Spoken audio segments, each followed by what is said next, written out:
আপনি কি জানেন ঘুমানোর আগে রাসূলুল্লাহ সাল্লাল্লাহু আলাইহি ওয়াসাল্লাম যে দোয়াটি পড়তেন তা আমাদের জন্য কতটা গুরুত্বপূর্ণ? এই দোয়াটি শুধু ঘুমানোর আগে পড়া একটা আমল না, এটা আসলে আল্লাহর উপর নির্ভরতা, নিরাপত্তা ও ঈমানের পরিচয়। রাসূলুল্লাহ সাল্লাল্লাহু আলাইহি ওয়াসাল্লাম দোয়াটি পড়তেন, আল্লাহুম্মা বিইসমিকা আমুতু ওয়া আহইয়া। অর্থ, হে আল্লাহ, তোমার নামে আমি মরি এবং তোমার নামে আমি বাঁচি। এই দোয়াটি আমাদের শিক্ষা দেয় ঘুম এমন এক অবস্থা যেখানে জীবন মৃত্যুর মাঝামাঝি থাকা হয়।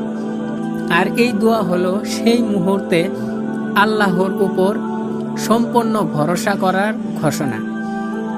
আপনার ঘুম শুদ্ধ হোক, আপনার রাত্রি হোক আল্লাহর স্মরণের পূর্ণ।